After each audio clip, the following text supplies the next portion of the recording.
Now, as we go into the last segment, we're going to try to look at it from a geopolitical perspective and then an economic perspective and put them together. So we wanted to kick back off where we left off in the last segment, looking at those Chinese imports from the Eurozone, which continue to slow.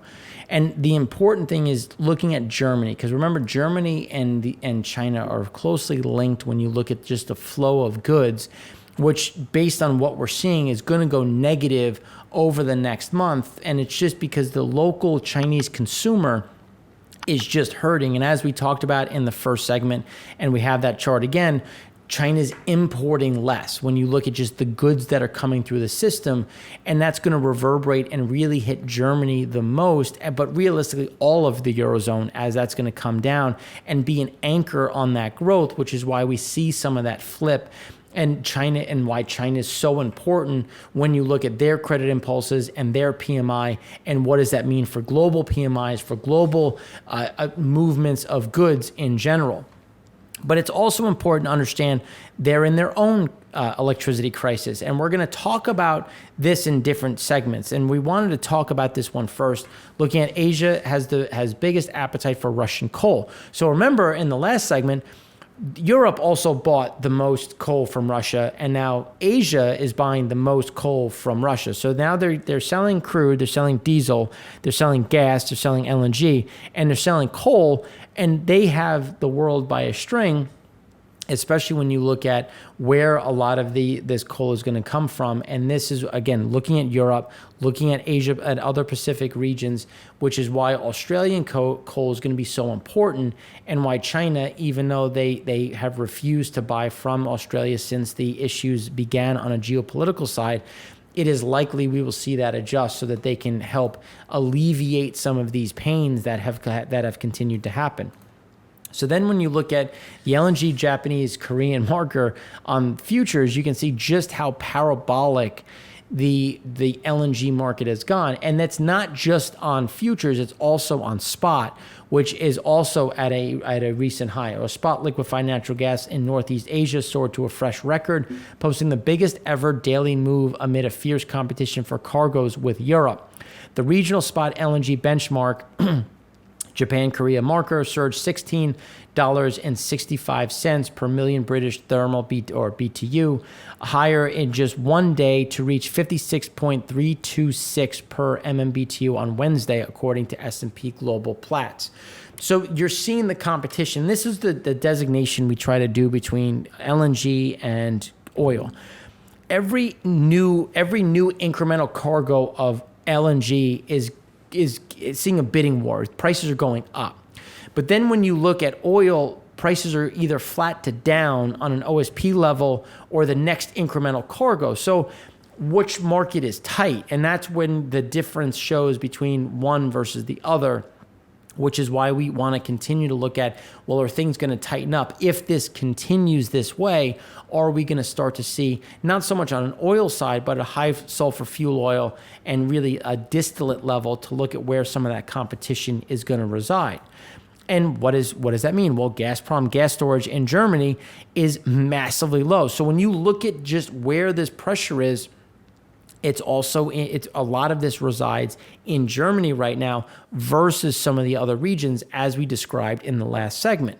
But what is also driven? So partly driven by Gazprom-owned storage sites in the region sitting near lows. So when we look at just overall in looking at Germany, Austria, and the Netherlands, you can see just how low things are in comparison to historics as we head into the winter months, which again is driving those LNG prices because Asia has to bid up to compete with what Europe is trying to do by supplement this missing capacity from the floating market, which is just driving up costs in Asia as well as anywhere else.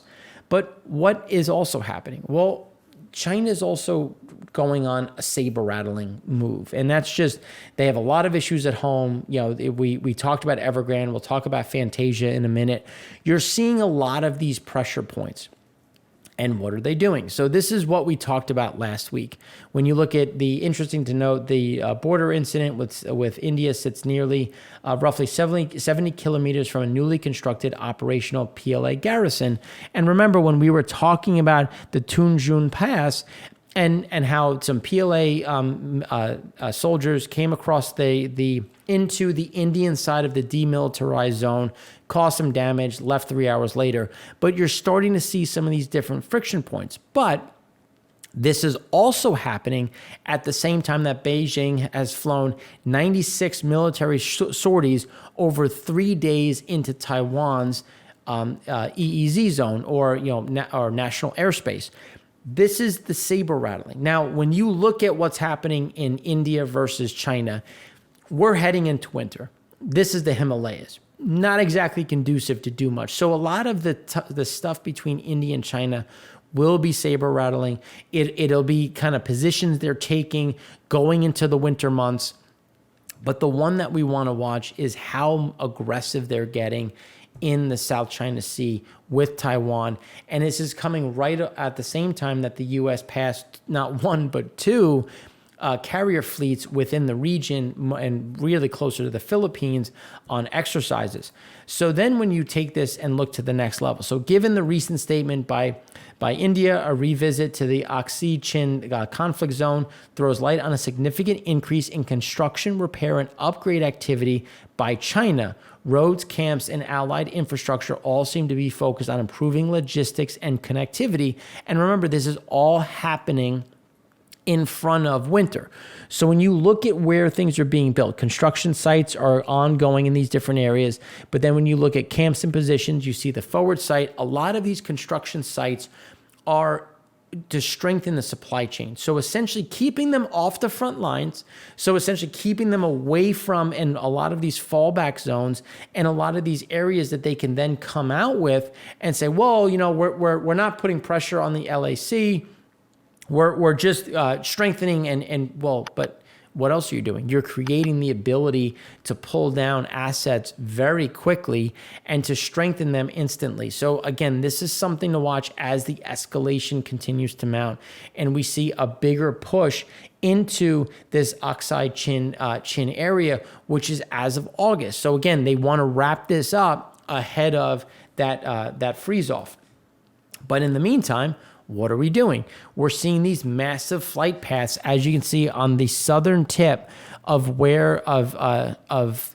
Taiwan, coming in and then leaving just as abruptly. So Chinese foreign minister says China will take all necessary measures to resolutely crush any Taiwan independent plots. So this specific sortie, 52 PLA aircraft enter the Taiwanese ADIZ or airspace. China sends 4 additional J-16 fighter jets into Taiwan's air defense air defense identification zone after sending 52 earlier. So that's like when you look and add them all together, there was 96 run in a very short period of time. So at the same time, what is happening? So let's think about Hobson. So Hobson Development reportedly plans to acquire about 51% stake in Evergrande Property Services, according to Chinese mainland media. Hobson Development and Evergrande Property Services had been halted, and then Hobson had a huge washout in their bonds and in their equity value, but more importantly on their bond side. And this is happening at a very similar time. So again, how much of this is purely saber rattling to divert attention away from what is happening within the country? You still have that build out in India. That's a friction point that is not going away as much as what I've given you coming into winter. But this is going to be something to watch as things continue to heat up and their economy struggles on the back end. And this is just giving you an idea of what was in the vicinity that prompted those 96 sorties. It was the Ronald Reagan and the Carl Vinson in the region that was running drills with South Korea and the Philippines. So again, this was in response to how close the U.S. was. And now, mind you, we weren't in Taiwan. We were in Philippine space. But this is something to watch. They're getting more aggressive. And every single additional sortie run, every additional warning prompts the chance of an accident. When you're running one sortie, again, it's one. When you're running 96, it just takes someone to panic with an itchy trigger finger. And again, it's not that they're not well trained. Mistakes happen at the end of a shift. Are people tired? Are they misreading the situation? There are so many things that can then send this out of control, which is why we talk about it, so much. So then when we turn to plunging prices, so let's talk about what's happening as well on the Chinese side. So we talked about Hobson and Evergrande. Well, Evergrande's not the only one struggling. So there's a $205.7 million bond that was due on Monday, which went unpaid by Fantasia, and then a unit of Fantasia, the Country Garden Services holding company, didn't pay a $700 million yuan loan that also came due on Monday. So that prompted a huge drop in their dollar bonds due December 18th, dollar bonds due 2023, and dollar bonds due December 17th. So you're seeing the pressure mount. This isn't just Evergrande. This isn't just Hobson. This isn't just Fantasia. This is a industry-wide problem, which is why we keep talking about it, which is why we keep shining a bright light, because this is a huge issue. Now let's take this and turn it to the electricity situation. So what does this mean? We know that the industrial side of China is weakening. And what do they consume? They consume diesel. So if they consume diesel and they're not going to consume as much, and then the electrical side or the power generation side consumes more, is it 1 for 1? Is it for every gallon not consumed in the industrial side, they consume 0.8 or 1.3? There's going to be an offset. And that's what I think the market is missing, is how much of that offset is going to come from a slowing economic growth perspective, slowing industrial side, slowing construction. There's, an excavator consumes diesel. If it's not consuming diesel, where does that diesel go to? And this is where these pivots we really have to consider as we look at what does that demand look like and what is the impact on the industrial side. So then when you look at the bid price of a Fantasia dollar bond due to 2024, to take it a step further, you can see that it's just over 20 cents. So you're seeing, again, the pressure is mounting, and China is trying to find ways. Given they're on Golden Week, there's not as much happening. We'll see how some of this resonates when individuals come back post the holiday. Now, Chinese corporate post-default status. So where do things sit? So 128 issuers in total. This is the percent of by status among first-time defaulters since 2018. Since 2018, no meaningful progress or unknown. On an onshore side, 128, about 50%. On 29 issuers in total. On the offshore side, about 45% have had no adjustment. In reorganization continues to be there. In liquidation, partial recovery. So you see how the headwinds continue. And this is talking about 4 years, and there's no meaningful progress. As somebody who has gone through Chinese bankruptcies, I can attest to the fact that that chart makes perfect sense, because there's constant battles, there's constant back and forth, and then you think you have it all set, you think you understand it, and then all of a sudden you get layered by someone you didn't even know could potentially layer you. So now when we turn to, again, these Chinese supplier deliveries PMIs, you can see just how the weakness is continuing. So a rise in activity or signaling a lengthening of supplier delivery times typically caused by strong demand such that suppliers become busier, delayed. So when you look at supplier deliveries coming into the area, there's a decrease in activity. And the decrease in activity is that reverberation that we've been talking about, going back through the system, going back to Germany, the Eurozone, the emerging markets, which is why, full circle back to segment one, we continue to see these overhangs that are going to hit the emerging market side. Now, when you turn to the Asian PMIs, we had a bounce off of August after a sluggish August. Australia, South Korea, Indonesia is back to growth. Then you look at Japan slowing down in September, as we've been expecting in terms of, you had some jump in August. You still have growth in September, a bit more muted. China continuing to struggle. But then when you look at Thailand, Malaysia, and Vietnam, you continue to see this reverberating issue in terms of this struggle on the manufacturing side. And they're getting better. Like you look at Thailand, you look at Malaysia, September was better than August. October will be better than September. But now you have the battle of, well, what are prices going to be? What are power prices going to be? What are input prices going to be? And is China buying? And that's the underlying thing, which is why when you look at the other emerging markets, when you look at other Asian PMIs, they're going to be hindered just as much, if not more than others, from a China slowdown, which again continues to become more of the base case versus the bear case when you look at the fallout within Asia. But even still, you have on an aggregate level, Asian manufacturing PMI is back to just above growth. So it's just above 50. You're starting to see some semblance of normalcy. But again, you're starting to see some of that weakness come through, as we talked about with credit impulses, as we talk about with global PMIs. Global backdrops continue to weaken as these prices continue to go higher, which is something that we're seeing when you look at the Bloomberg Commodity Index and the Trident credit impulses. So as the credit impulses continue to stay down, remember, there has been no bounce.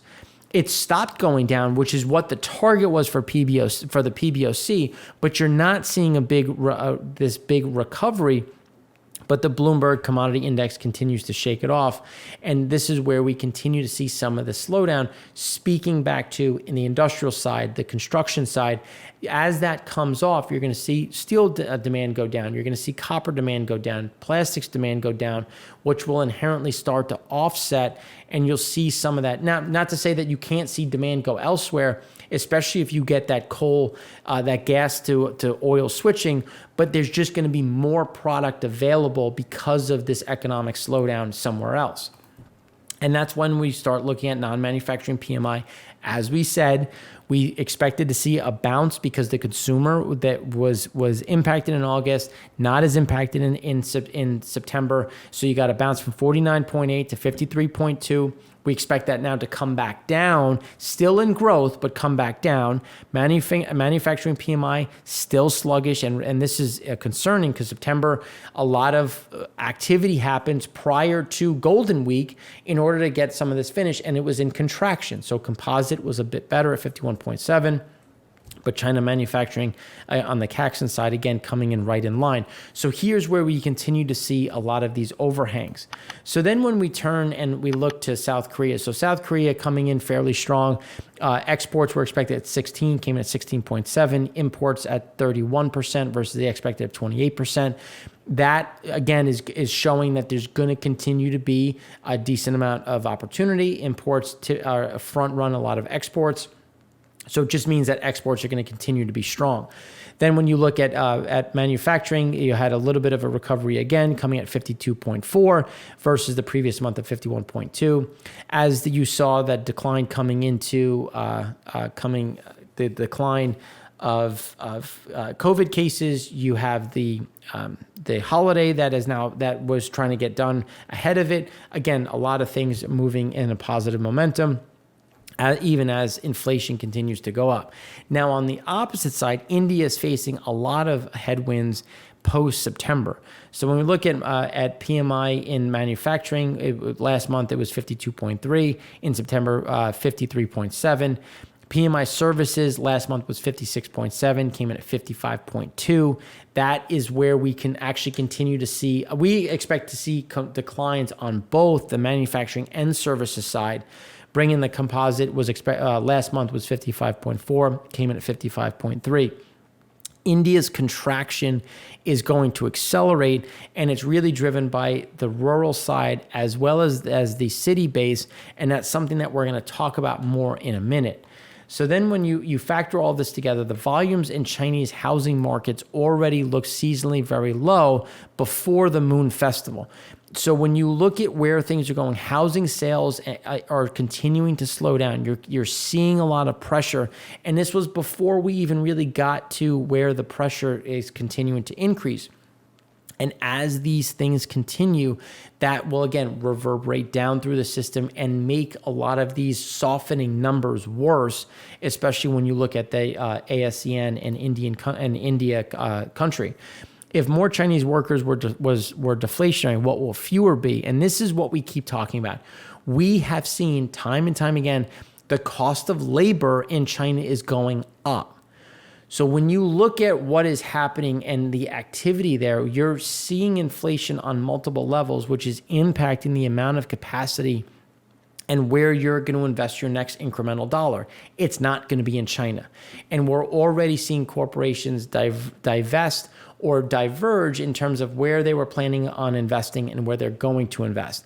It used to be China, now it's Vietnam. It used to be China, now it's more in India. The expansion is happening elsewhere, not as much in China, given these costs, given the underlying issues on a geopolitical level, but also as these prices continue to go up. But what do we continue to see? Well, the Chinese provinces and their power rate rationing. So when you look at the rationing side, the right now in the red, you have that dual control warning provinces. So 3 provinces in Northeast China are curbing both industrial and residential power. When you look at no rationing, you can see just where they are. But the tier 1 side is where a lot of growth, Guangdong. When you look at a lot of these areas that you're starting to see these pressure points, they should alleviate in October and November, given the reduction in industrial growth, the problems that we continue to see. So that's where we want to look as we go forward to what does in the industrial side, when you look at leading indicators of how much are they importing, how much product are they bringing in, it continues to weaken. So the industrial side, the construction side, we think is going to continue to be an overhang as even the consumer continues to slow.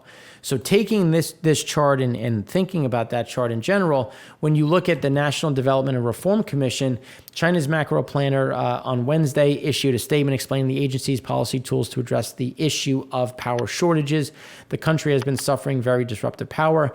And the thing is, when you look at the primary source of China's power, what are they going to do? Well, they're going to expand domestic coal production and increase coal imports. Now, there's only one place that they can really increase, Australia, but they also had an issue. 27 mines had to close due to flooding. So this is just making a bad situation worse when you have a renewed impact. Now they're trying to get those back up as quickly as possible, but we're seeing a continuous pressure point when you look at coal. The aim is to ensure power generation have enough coal stock before the main heating season, which typically is November. The NDRC vowed there won't be cuts to residential power use, which again is going to put corporations and businesses in a very tough position. The positive news is that NDRC pledged no complete power cutoffs, but electricity rationing stays, which is what we continue to see roll out. And projects that consume a lot of energy, emit a lot of carbon, will continue to be prime targets for power rationing, which we've seen continue on the steel, on the aluminum, and on the smelting side.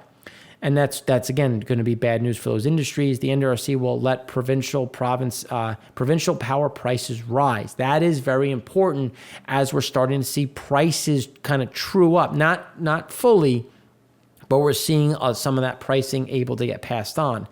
And there's no sign China will resume thermal coal imports from Australia at this time. I think that is going to change, and no other import sources can actually make up this gap. So taking that to the next level, Yunnan economic planners announced thermal power plants are allowed to charge more for producing electricity due to the shortages. So again, that's looking at the ability to increase it in general. So shortages have multiple complex contributing factors: insufficient and expensive coal supplies. High fuel prices have forced some thermal power plants to operate at such a loss that they may have suspended production. And the problem is worsened by the mechanism of determining price that to sell. So that's where you see in recent days, some provinces started allowing on-grid prices for market-traded coal-fired power to rise 10% over the government benchmark based on market dynamics in Mongolia, Ningxi, Shanghai, Shandong, and Guangdong. Hunan went further, tying coal-fired power on-grid price directly to coal prices. After coal prices rise to a certain point, for every additional renminbi 50 tons increase, regulators will allow the benchmark price to increase renminbi 0.15 kilowatt hour. 0.015. So higher on-grid prices will give coal-fired plants new incentives to increase. So again, trying to fix this through a natural way. But, well, what is the power mix? So total primary energy demand by fuel in China still is coal. So they're going to have to try to essentially curb some sort of issue.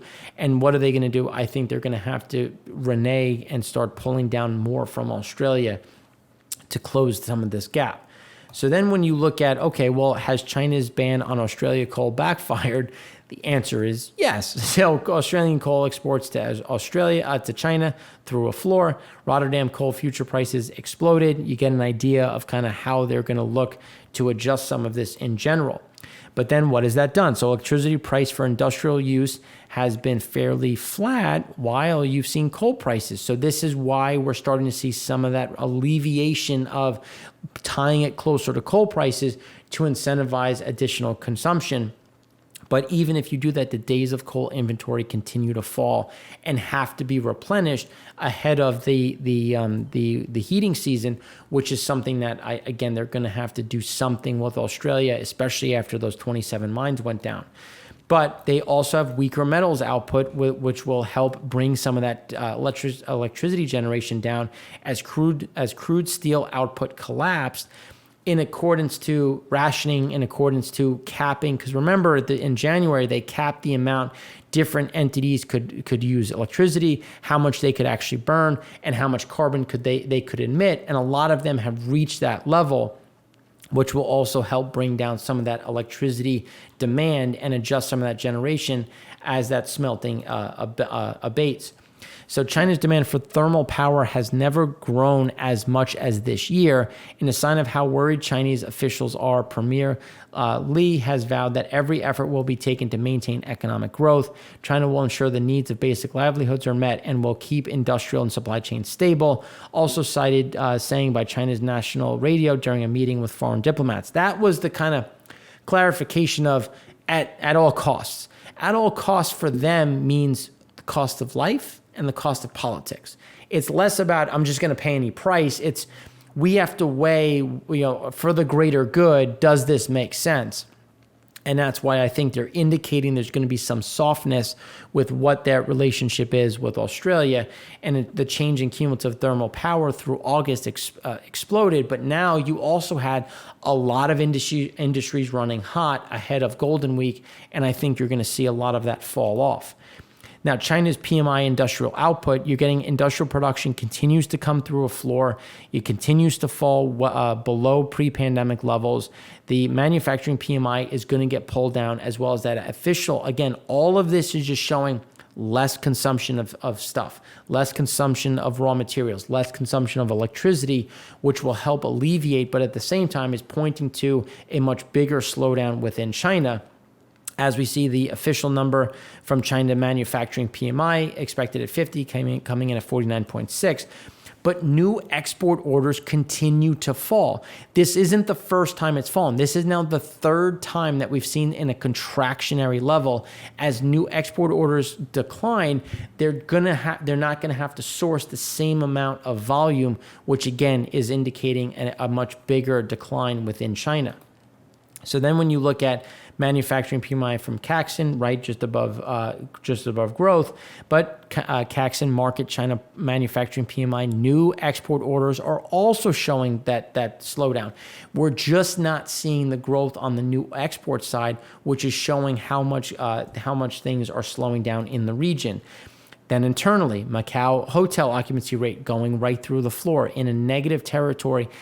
Even as we head into Golden Week, how much of this will adjust? They were trying to pressure people to not travel as much, so I don't think you're going to see the same type of reaction.